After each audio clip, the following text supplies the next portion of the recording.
Thank you for the presentation. It's really, really interesting to see how the EU is working now. On this level, I have some other interaction with the EU that's not that difficult. Javier Castro from the Sur Industry Service. Thank you.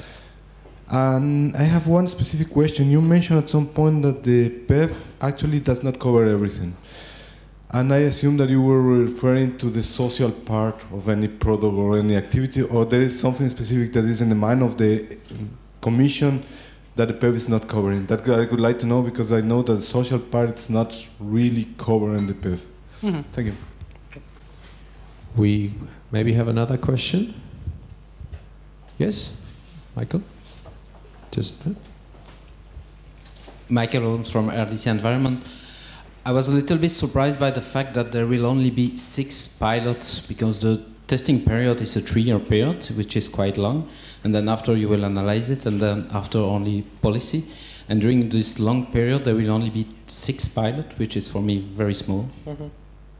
27 member states, 6 pilots.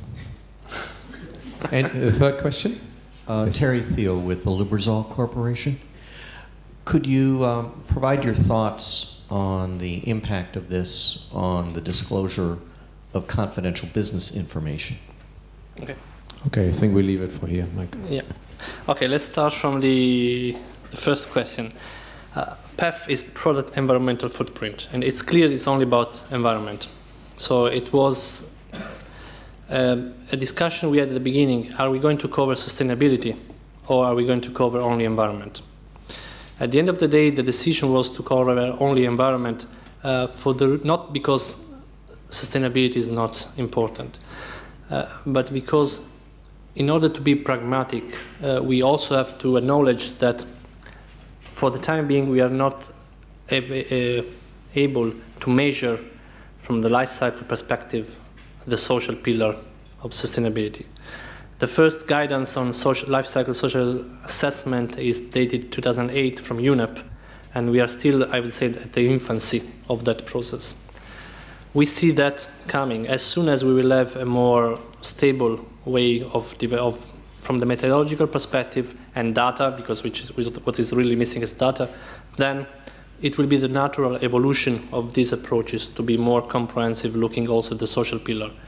For the time being, we prefer to keep that, to leave it to other tools that are there, and not to deal directly with it, in order to also build something which is more defendable from the calculation and quantification point of view. I mean, still it is attackable also from that point of view, but it's at least we are more comfortable to defend it, because it is building on 14 more years of experience since we started to do LCA. I think the first one was 1969 from Coca-Cola, if I remember correctly. So there is a bit more experience on that.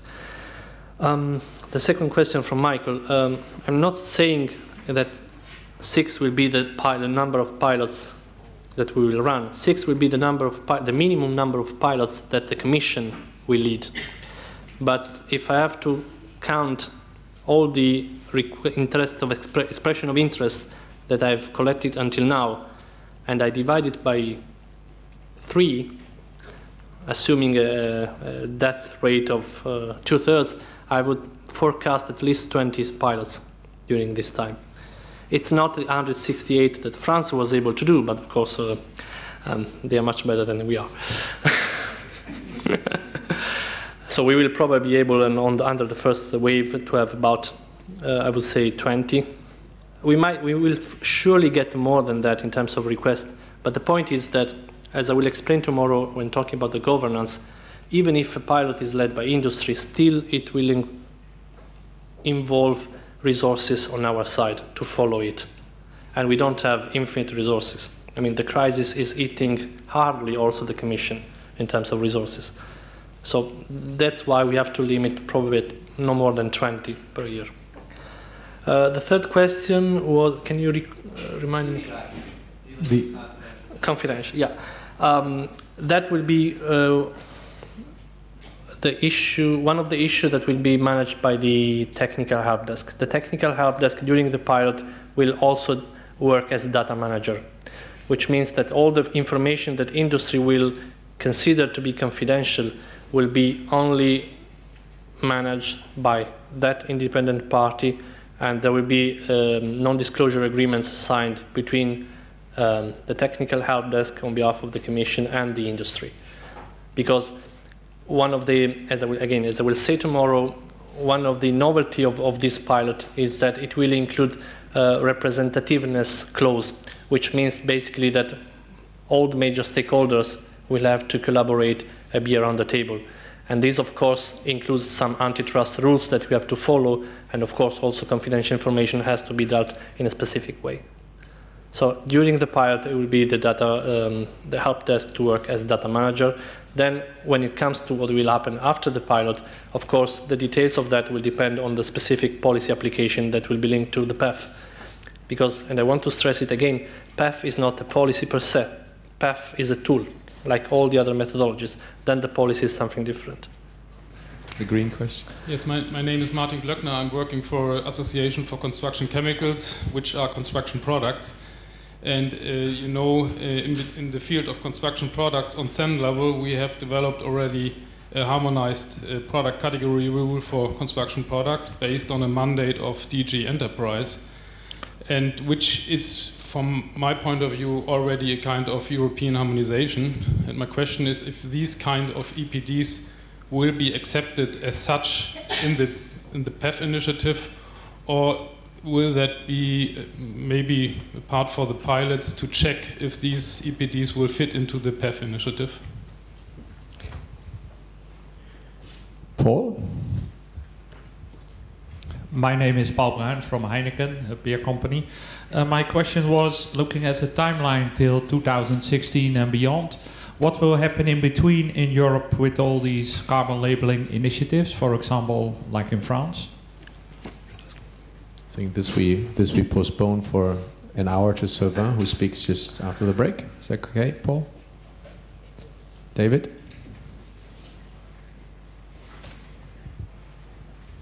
Yes, yes. My name is David Bellamy from the Food and Drink Federation, representing food and drink manufacturers in the UK. Yes, my concern was about the core focus of the initiative on the product comparative approach, using LCA for product comparisons, in terms of what has driven the Commission down that route, as opposed to using LCA to drive improvements in the supply chain. My concern about the product comparative approach is that it could in itself become potentially misleading when you simplify a lot of the data, as is implied by the communication principles, particularly for food and drink products, which are often quite complex, and whether that in itself would really achieve the goal. And really what evidence the Commission has that in unprompted environments, consumers actually make choices on the basis of environmental criteria, aside from things like quality, price, etc. Okay. Let's start from the construction products. Yes, it is correct that there was a mandate. Well, there is a long story about that mandate. Administratively, it was never issued, but I mean, there was the idea of having a mandate to the to TC 350 to develop the EPD system for the construction products, which is, it's work that has been done, and there is also the ISO 15804 dealing with that. We are all aware. We have done an analysis, a comparative analysis between the TC 350, the 15804, and the PEF, in order to understand how far we are one from the other. And by looking at the results of the analysis, we realized that actually we are very, very, very close. There are, I would say, two major things and some minor things that we need to, where we need to converge somehow in order to have the two systems fully in line. The two major things that we noticed in our analysis, the first one concerns the impact assessment, in the sense that the TC 350 decided to only look at certain impact categories which the construction sector considered to be the most appropriate for your products, which is okay, because it's also what we say in PEF. We say when developing the category rules, you might You have to actually reduce the scope to what it makes sense, what is really relevant. You don't have always to look at the 14 categories. So from the theoretical perspective, it's okay if during the category rules development we will have a confirmation that those that has been identified by TC 350 are those which make sense along the life cycle. That's fine.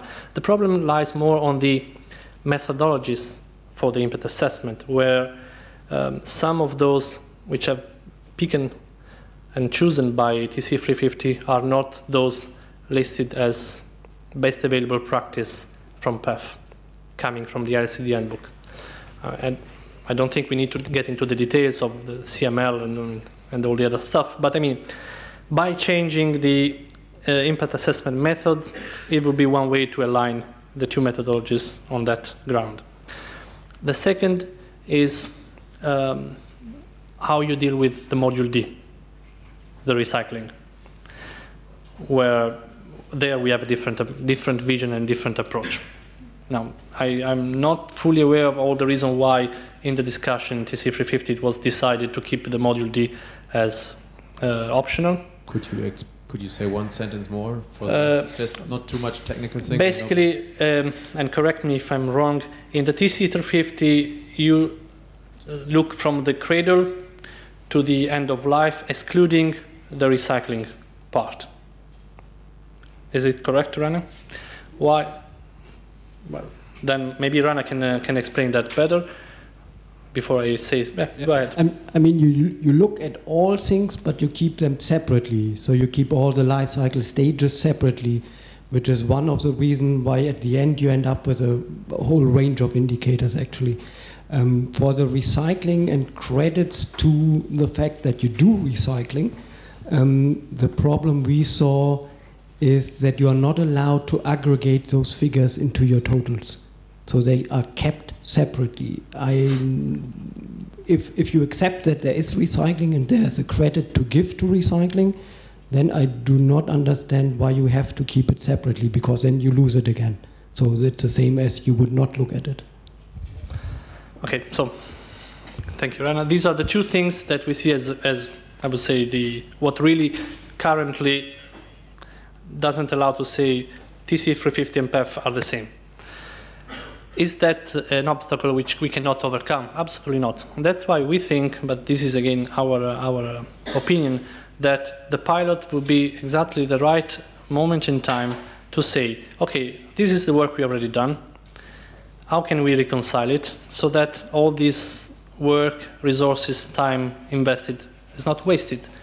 But that's a more general concept that we are going to implement in the pilot. In the pilot, we are saying, whenever we start developing a category rule for a product, the sector is different because there we have less experience. But for products, if they are already existing PCR, or if they are already existing technical referential document like in France, that will always be the first starting point. So we will start from there, we will make an analysis of where the things diverge, and the work done under the pilot will be to align that work under the European rules.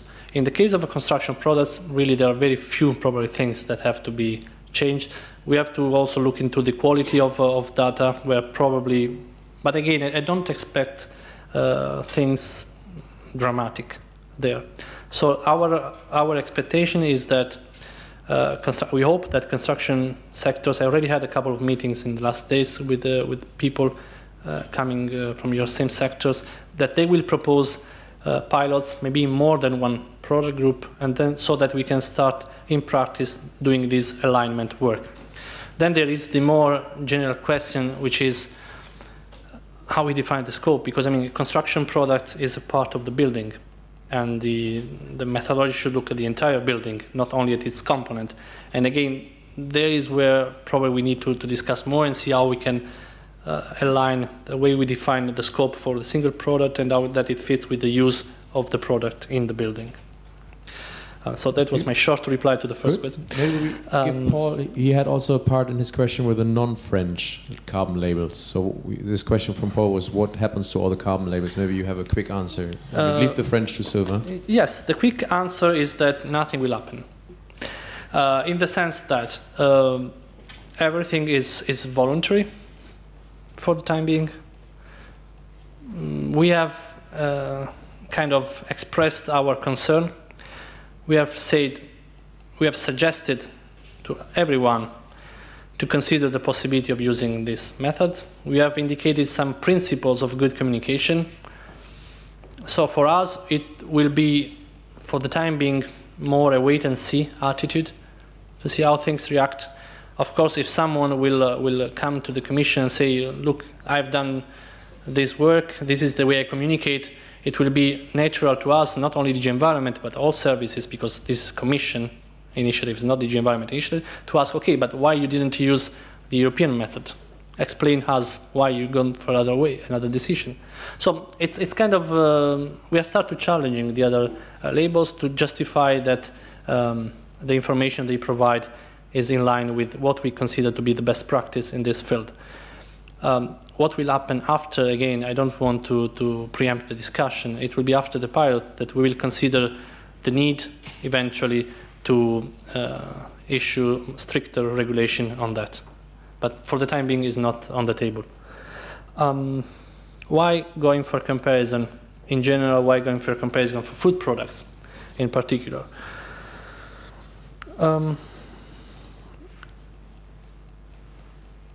The first reason, or one of the reasons, is that we have seen that where people are provided information which allow them to make decisions also on environmental issues. And again, I mentioned the energy label, but it's not the only one. I can mention also the different eco-labels that we have in Europe. They have shown their interest in doing so. And this is valid, and this has been confirmed by most of the studies that we have run, but also studies which have been run in the United States. But that's not all about that. And I would like here to mention another excellent brain that we have here in the room, and which will speak later, Ramon. Ramon has written a very nice ebook recently. Probably you will mention it during your speech. Which I mean, he only sent it to me too late, because it could have been the manifesto of our policy. Because on so many things we think the same way, apart from when he criticized eco-label, where he's bluntly wrong. But that's another story. It was an ebook. Maybe we can delete the chapter. Yeah, no, he will delete in the next version. No, but what I want to say is that the moment when you start linking performance of products, it's the horse troy that enables you to start a new wave of making policies, and that starts a new wave of innovating products.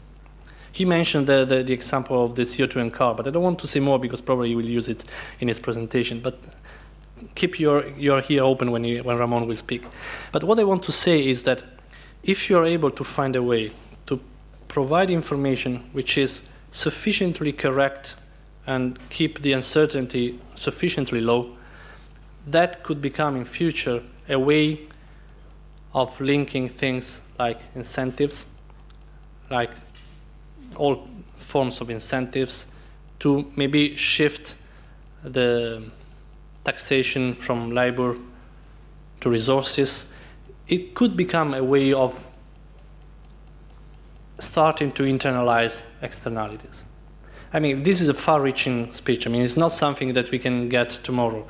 But this kind of approach, if can be made implementable and strong enough, can be the first step in that direction. Is it possible for all products? We don't know. Is it possible for food products? We know even less. But again, when I look at people in the food roundtable, when I look at the enthusiasm that they're putting in, they believe in that. They are telling us that it's possible if you are able to solve a number of technical issues. I mean, fast-moving goods, seasonality of products, all the troubles related to land use change information on that. I mean, there are a long list of issues that have not been solved by us, have not been solved by the Food Roundtable yet, but which are not insolvable. So the point is, should we stop testing and making analysis, maybe even making policies just because we don't have the perfect tool? I don't have an answer. I have my personal answer, which is no, we shouldn't. But at the same time, we shouldn't run before we start to work, before we learn to work.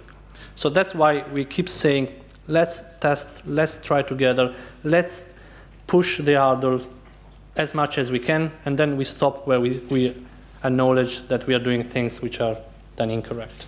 But let's find the limit of what we can and we cannot do. Is that fine, David? As an answer? There was a second part in your question. Wait a second. My question was not really that we should not find out the impact of products, but it was that comparative philosophy that the Commission seems to subscribe to at the consumer end.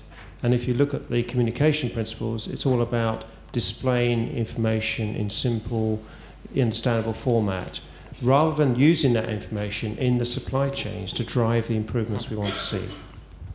Yeah. What I acknowledge and realize that in the communication, it stressed a lot the business to consumer part. That is not because that is the main focus of our work. It was just, I mean, it's sad to say, but we had a page limitation. We couldn't publish anything longer than 15 pages. So there was a lot of cut in the document, and for some reason that remained and other things were taken off. But in reality, business to business is where we really see a lot of advantage in this initiative, is really where a better communication and better flow of information might be beneficial. So the comparability is probably the thing that is more evident in the communication, but it's just one of the possible outcomes.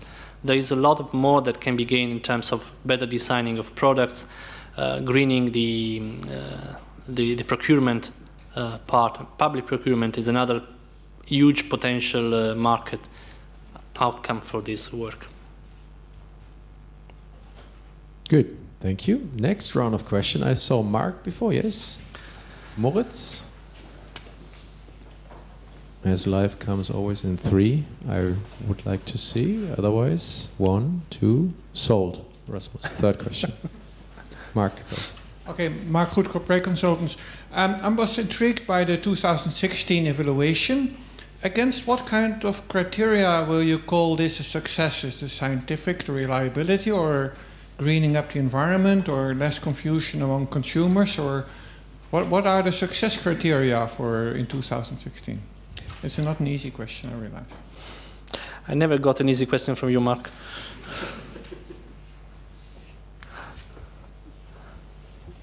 Maybe you can answer straight away. I think that works fine with the time we have.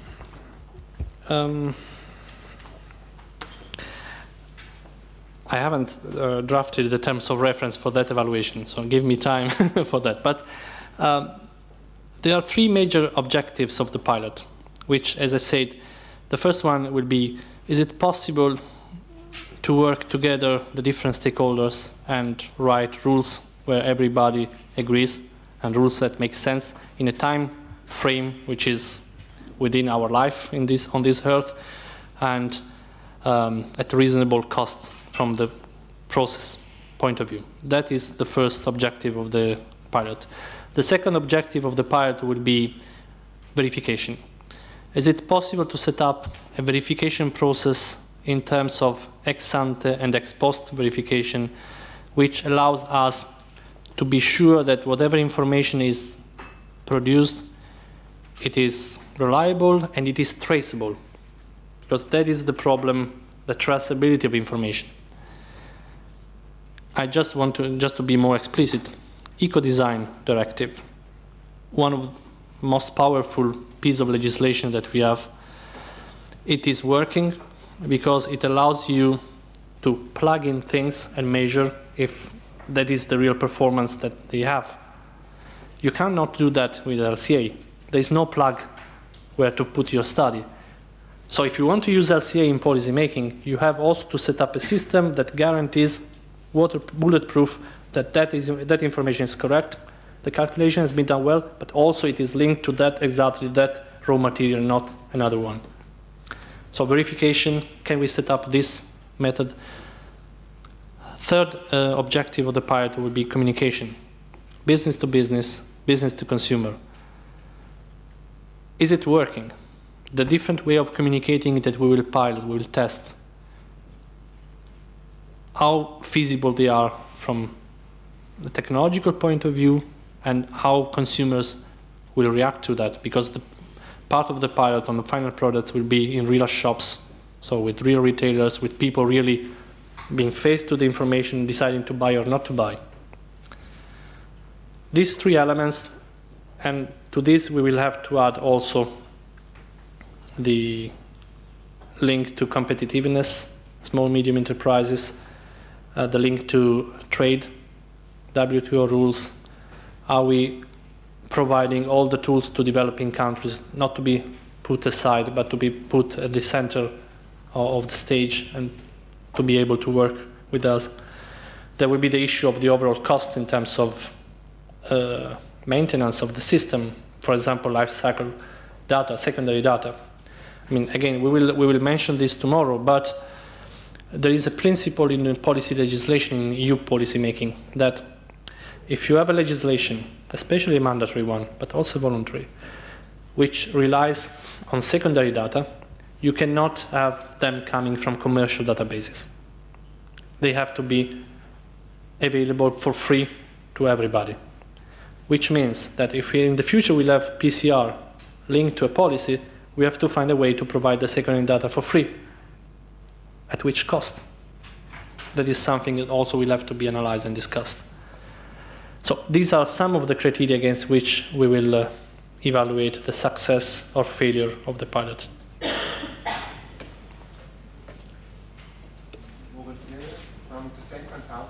Your microphone is not working. No? Not, but I can hear you, so. Again, Moritz Nil from Sustain Consulting. 2 questions. One is, if a company or institution is not selected for the pilot, is there any other possibility to feed in results of those institutions if they do in parallel such kind of a pilot? Second question is, could you elaborate more a bit about policy options? Something which is in between the lines of the communication. So how could such a policy option look like? What are you thinking about? How could future look like of a regulation, a hard regulation in this field? Should I? That's a real question for you, I think. We can't shift it to tomorrow. How many days do we have?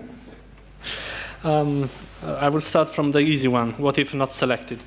I think there are 2 scenarios there. If there is a pilot in the same sector for which you have not been selected, then of course you will be able to participate as a stakeholder in that pilot. You will not be in the leading, but you will be able to participate and provide feedback, input and data and whatever you have in order to develop that category rule.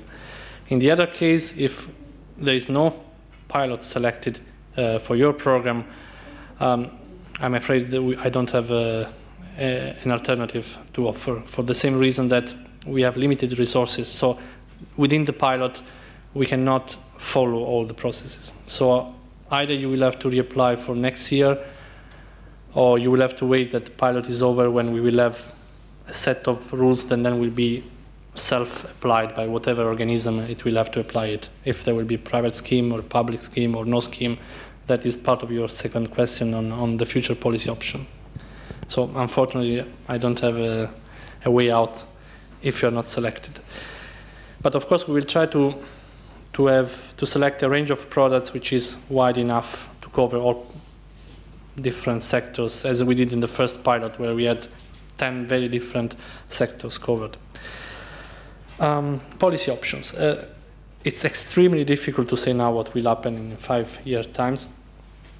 Basically, the 3 options that we have are those that I mentioned at the beginning. maybe 4 options.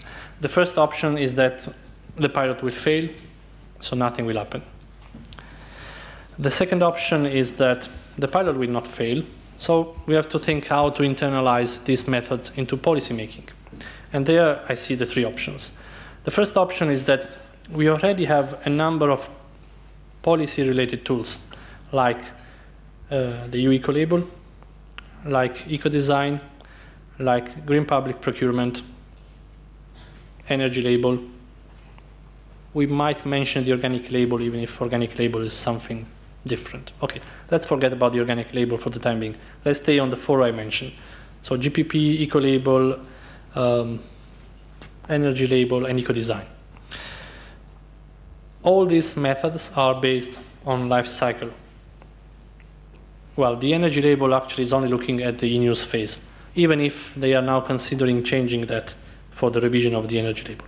So life cycle is to a large extent behind all of these policies. So what might happen is that the PEF method becomes the knowledge base for all these product policies, meaning the eco-label, which is already based on life cycle assessment, will be done using PEF. Actually, we are starting to use that already now in the EU eco-label. GPP, the same. Eco-design has a different methodology for the time being, which is based on life cycle assessment, but is different from PEF under many requirements. There is a revision of the eco-design now, but we will not deal with that now because we want to wait for the results of the pilot.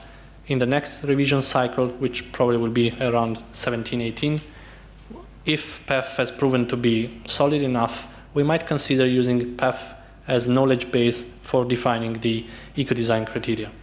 And the same for energy label. So this is the first option, internalizing the PEF under the current product policy. The second option is to introduce a new policy. Why we might need to introduce a new policy? Well, I don't have the slide with me. Can I draw on that one? It's made for it. This is the distribution of products in the market. This, on the x-axis, we have the environmental performance of the products. Basically, what we have currently in terms of policy making is that the eco-design is cutting off 20% of the market. Basically, eco-designing is not allowing the worst 20% of products to enter the European market. Then we have the eco-label, which is voluntary, which aims at identifying and rewarding the best 20% of products on the market. And we have absolutely nothing in terms of product policy addressing the remaining 60%. Is that optimal from the perspective of driving the entire market towards more sustainable performances? Probably it is not, exactly because we don't have any tool to address this. And this is missing in the European framework. So what we might consider is to invent a new policies which might steer the market and push for a continuous improvement of performance. People who know better the other regions of the world say that this would be very similar to the top runner approach which has been implemented in Japan for energy using products. But the idea is that to create a new policy framework driving the entire market towards better performance. How that could be designed, there are several options, which also allows me to remind you that don't fall in the trap of thinking that PEF is about labeling, as some people tend to do. PEF is not necessarily about labeling. Labeling is not always the best solution for products. There are products where labeling is either technically impossible or simply there are better ways to communicate. And maybe food is one of those cases where labeling might not be implementable. So it's a case by case, and that's why, again, in the pilot, we will ask industry to tell us which are the communication vehicles which work for that product group. We will be a bit less open than France, where they allowed to be tested whatever way of communicating. We will pre-select, but it will not be us to decide. It will be industry to tell us, for that product groups, we think these 3 ways might work. Let's test these 3. Thank you. But as we are on a policy conference here, PEF policy. There was a third. Yes, we will go for. Oh, sorry, you have a third option? Yeah, I only mentioned 2. The third one is let's change the rule of the game. So we abandon energy label, we abandon eco-design, we abandon the EU-eco label, we abandon, don't stop uploading, we abandon what else is missing, and we create a new, more coherent, more consistent policy framework which will help us to achieve the different objectives that we have, which is cutting down the worst, provide benefits to the best performing, and moving the entire market to be better. So these are more or less the 3 options we will have on the table in 2018. Some of these options may evolve in time. It will also depend on the surrounding conditions. Rasmus. Rasmus Pries from the PCF World Forum.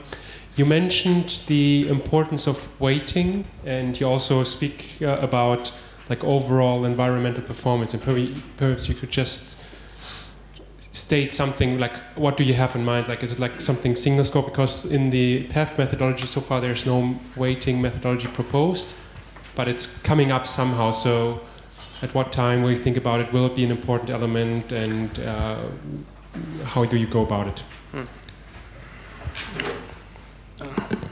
The reason why weighting is not there is because that man didn't want. No, seriously speaking, weighting is a political issue, it's not a technical issue, and that's why it's not in the PEF. But we also have to be realistic. We are all weighting on a daily basis. A lot of policies that exist are implicitly making weighting assumptions. You, by setting up the PCF, have done an evilly weighting decision of only looking at carbon and neglecting all the rest. So I think, again, here it's time to become mature. At least the discussion should become mature. Are we hiding ourselves behind the finger, saying, no, we don't want to wait because we will never agree on a weighting system, but then in reality, we do the biofuel directive, where there is a lot of weighting. Or we do whatever kind of national policies where there is a lot of weighting. Or we do our public procurement decision based on all criteria possible. And again, that's weighting. So what we say is, let's start to face the situation that weighting is something natural, something that we do, which is not wrong per se. I think the problem with weighting is that it is not transparent. If you make a transparent weighting, you provide explanation, then it will be up to the final decision maker, whoever it will be, your wife, your boss, my boss, or whoever take decision, he will make informed decision. But the weighting is necessary from my perspective, because without weighting, you probably cannot identify the most relevant impacts. You can normalize without weighting, but again, it's false because it's equal weighting then. And you can, if needed, aggregate information, which is dangerous because when you aggregate, you lose information. But again, in certain application, it might be necessary, even advisable.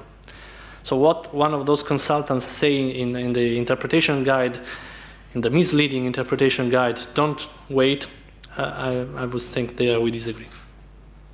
And what will happen, sorry, just to complete. As I said, weighting is a political decision.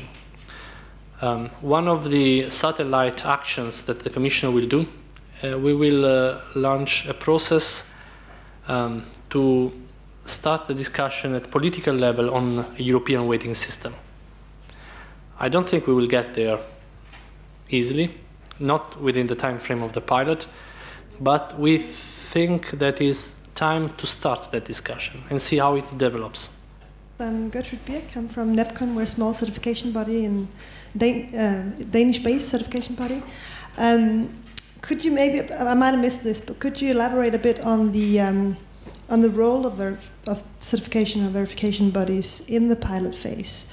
How will they be chosen, and how would it be structured, basically? Yeah, you're welcome to carry this forward tomorrow if it's too technical. It's okay. Maybe go straight ahead. I go straight. Yeah. Okay. The role of verification. We are currently running a study which started, I think, January this year, for 1 year, which is looking at all the different verification schemes worldwide in terms of public, mandatory and voluntary policies. And this study will identify 3 or 4 schemes which might work in the European context of the PEF and OEF application. Once this study has identified these 3 or 4 schemes, those are the ones which will be tested during the pilot.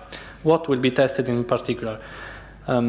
This will be better understood tomorrow when we talk about the details of the pilot. But at a certain point, industries will have to do some studies on a certain product. Let's imagine we are developing category rules for this glass, or for this product category.